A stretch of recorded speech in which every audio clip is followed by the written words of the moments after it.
Alrighty. Listen, we got a day video. Crazy. Let me tell you something. But we have some big news coming out for Banner Milord. You know what I mean? Milord. Listen, war sales. Big news. Big drop. Not an update, though. Not an update. But what it is pretty much them talking about a lot of stuff inside of the, what's it called? Upcoming DLC. As you can see, I'm going to just scroll down real quick.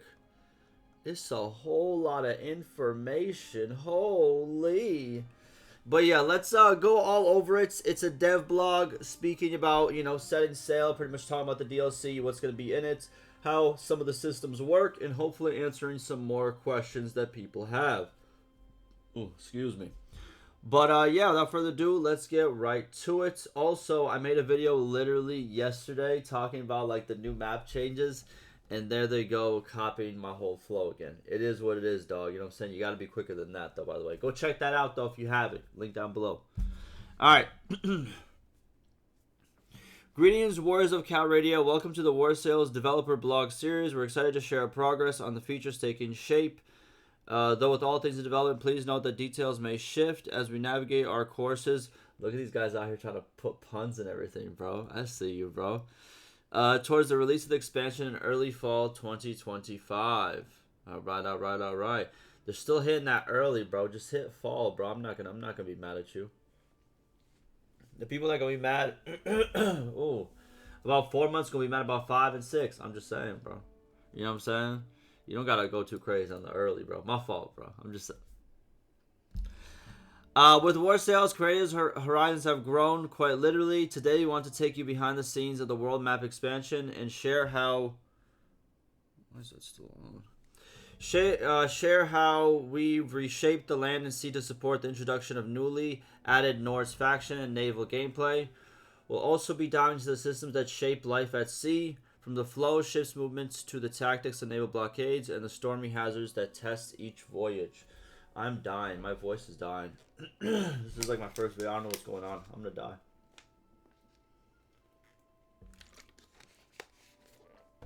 Alright. New shores, new struggles. The world map in War Sales now stretches beyond its former borders with an expansion to the north. We can divide these additions into 3 parts, starting with a new, rugged, long strip of a south-facing coastline. This place right here. So I have the game loaded up too. Check me out. And as you can see, right up here, they're talking about this big boy right here. But it's going to be reshaped. It's not going to look like how it looks right now. This is the most current version of the game currently, right? Before DLC. So it's going to be this, but so much stuff here is going to be moved as well. Alright. Alright, what else? The Nordvig proper. Passing through the terrain often means crossing rocky mountains and pushing through valleys filled with dense forests, not to mention the icy cold winters. So Sturgia V2, but like higher. There it is. This is the proper. To the west of the Nordvig and across the sea, we find a colonized island of Baneland, the land of bones. Okay, so that's what I thought. It's literally, where is it? It's gonna be literally right here,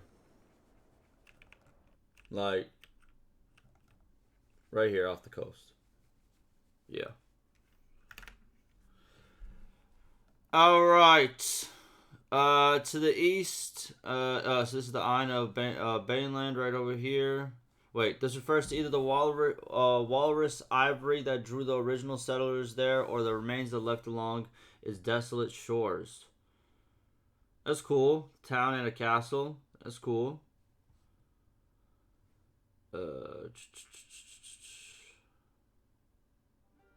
Interesting. To the east of Nordvig, you may find yourself wandering through the Jumne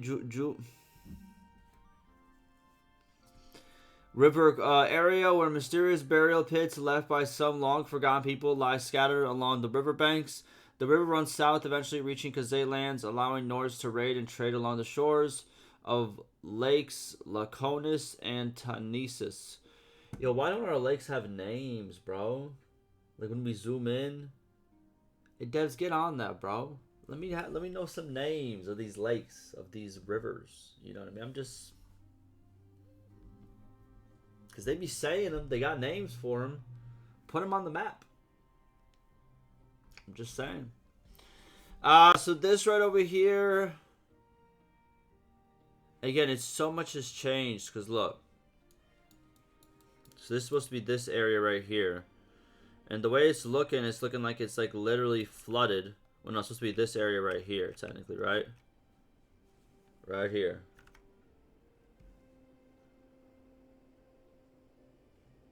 But see, the water's a little bit different. The Dinar Castle moved away.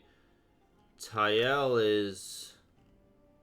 Yeah, like they moved the castles around. Vladiv Castle over here. Tayel is back here. This is moved forward up and actually put down here. Just a whole lot of movement. And obviously the rivers got thicker. The rivers got thicker. And what this shows me, by the way, is what I thought exactly was going to happen. There's going to be a way for us to go from the top to the bottom and not just... let me show you. Not just around this way. You know what I mean? You can go around this way, I'm pretty sure. But they made the rivers thicker, and as you can see, there was two connections. One to this place right over here. And obviously it's going to be connected to this. And I'm pretty sure down here, it would just run all the way down here and come out this way. Right? So therefore, if you are battling here, but you want to go by ship back to the top, not by land, you can go on the right side as well. Because you can go through the river systems. That is good. I like that. I do like that. I'm not going to lie to you. Yeah, as you can see, right here is the connection, and this is the connection to like the bottom part. Or like the middle part where like the Kazate towns and stuff are. Very interesting.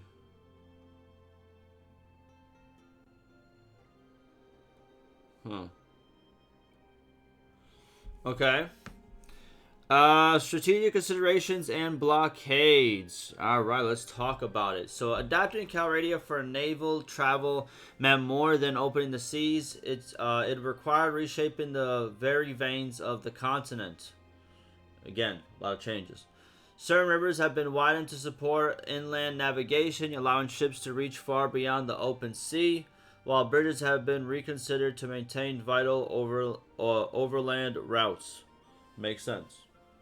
Can't stop the trade. Widened rivers, cool, and you have some towns now that are on the river. Okay. Several towns have been relocated closer to water, weaving them into the expanding maritime trade network. For settlements now hugging rivers and coasts, danger sails closer. Rival ports are now just a voyage away. To meet the new maritime threat, both parties and armies can now travel by water, gaining access to naval movement and combat. Armies in particular are reconstructed into fleets once they set sail, retaining much of their land-based functions, though with some changes and limitations. Alright. So, obviously, to make it fair, they probably have to make sure everyone has like a good amount of ports. So, obviously, some of the ports are going to be connected to rivers, very much inland. But as you can see, like big body of water right there, it's just like you got to go a little bit inland to actually reach that port. Very cool. Can't wait for the modders to come out with like mods where we can like raid villages from the seas as well, because there's a lot of villages close. I don't know if that's going to be a functionality of the base game or like of the DLC, but hopefully we could do that as well. You know what I mean? Make like a little scene where we run off from the ships. You know, kind of like what's that game? Assassin's Creed, the Vikings one. They had like a cool little system where you like run off the ship. Next, parties with ships and fleets play a major role in supporting sieges of coastal settlements, not by storming towns from the sea, but by enforcing naval blockades that cut off reinforcements, trade, and escape. When a force besieges a coastal settlement and has ships available, a blockade is automatically formed once the siege camp is established. Alright. Oh, so you still go to the front, right? But your ships are blocking the thing. Okay, I get it. I understand. So it's like it's still still doing a siege. It's just now your ships are blocking it. But you can also, as you can see right over here, you can sally out, as in like go out and destroy some of the siege equipment, or you can go out and destroy some of the ships. And right here at the top, it also shows who has more ships. So you can break the blockade. Oh, that's okay. Why can't we blockade regular towns? Now that this is introduced, y'all done opened the I don't know what the saying is. You know what I'm saying? I don't know what the saying is. You took it out the box, bro. Listen, you gotta. There's gotta be a way to do this on land, you know. Maintaining a blockade introduces new risks and decisions. Enemy naval parties may attempt to aid the defenders. The besieging player must choose to engage in a naval battle or withdraw. Victory keeps the blockade intact. Defeat lifts both the blockade and the siege. Withdrawing preserves the land siege but allows enemies to reinforce the town by water. You want to split your forces, put them together. You want them to get food. You want them to not get food. What are we talking about? That's crazy. The player can also attempt to reinforce a besieged town from the water, either by breaking through a blockade at the cost of some troops, or by attacking the fleet directly to lift it.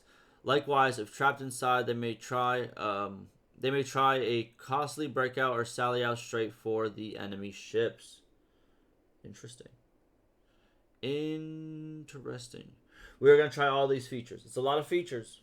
You know what I mean? But it looks good from what I can tell. It definitely looks good. This is also a crazy siege to do. You're sieging a town where you only have like not even 100 or more troops.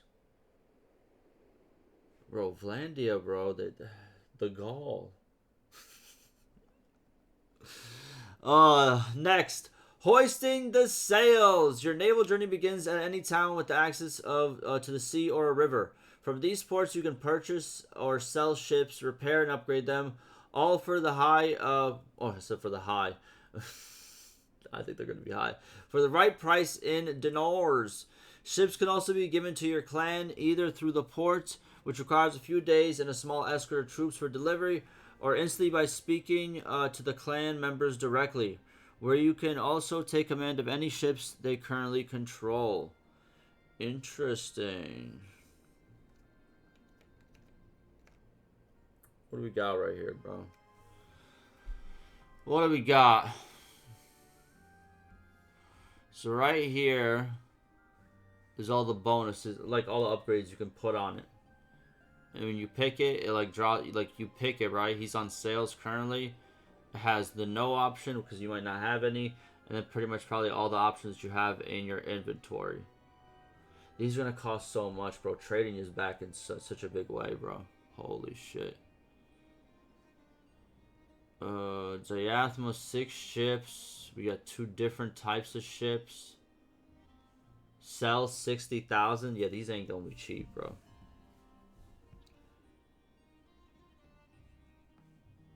Type heavy, inventory capacity 2,000, weight 200,000, total crew capacity 120, maneuverability, seaworthiness, hit points, sail, hit points. God, dog. You got your own health bar for your ship as well. And then you got you, I'm guessing. And then this is your, or no. Some of the ships are in the town itself. Okay. There's so much to explore. We're gonna be here for hours, you know what I'm saying? We're gonna be here for hours. When it comes out, holy brother. Once your ships are ready, you're free to set sail in any direction across Korea's expanding waters. You can then return to any town with naval access or Disembark at suitable landing areas. Through some coastlines, such as sharp cliffs and rugged shores, are not accessible for landings. Makes sense. Disembarking and boarding takes time based on your party size and inventory weight, so consider this when pursuing enemies or trying to escape quickly. Yeah, be careful, bro. Because your horses stop carrying the weight and become the weight. Remember. After landing, however, you may find yourself busy raiding and sieging enemy settlements, eventually wandering far off from your ships. To set sail again, you can either head back to your anchored ships or make to the nearest coastal town and summon your ships to meet you there. That's a good feature. Wow. That makes sense. So you don't always have to go back exactly to your ship. Like, you know, the nearest town's going to be like, yeah, we'll tow it. We'll tow it over here for you. Makes sense. All right. Next, let's talk about the Naval Speed, Wind, and Currents. All right, another system coming into the game. We already have like a weather system, but weather system on water. Whoa. How swiftly you cut through the seas on the campaign map and war sails depends on a range of factors, from shipbuilding to shifting winds. A party base speed is determined by the ship it commands. There are hull types and any upgrades they have. Ships with their hull types and any upgrades they have. Alright. End of a sentence out there. Ships with shallow drafts like the Nordic longships gain a speed bonus in coastal and river waters, but are slower on the open sea. Ah, makes sense. Historically accurate, I think. I don't know, bro. I'm not a historian. But this implies that some of the perks that we're going to have and some of the perk bonuses for some of the skills, the new 3 skills that are coming, are going to have to do with like different types of ships and also different types of terrains, because obviously there's terrains on land, but there's also terrains on the water. I know, bro. It's not just one water, bro. There's multiple water. It's crazy, bro. It's crazy, bro. You got the river water, the sea water. 2 different waters, 2 different feels, 2 different vibes. You know what I mean? All right. A cultural bonus. They go faster whenever they're using a Nordic ship. I'm just saying, bro. Open waters themselves offer a speed boost, while going over crew or cargo limits and operating with too few crew members leads to slower movement. Larger fleets also suffer penalties, mirroring the mechanics of land parties. I'm telling you, bro, it's just like that, but on water. Movement speed over waters depend on typical wind direction and local currents, which is represented visually by the direction of the waves and an arrow indicator. Ships going against the wind on the campaign map will automatically be shown with lowered sails. Okay? Damn, look how he whipped that motherfucker. Holy. Bro did a U-turn in the ship. Holy, bro. Ugh. You know?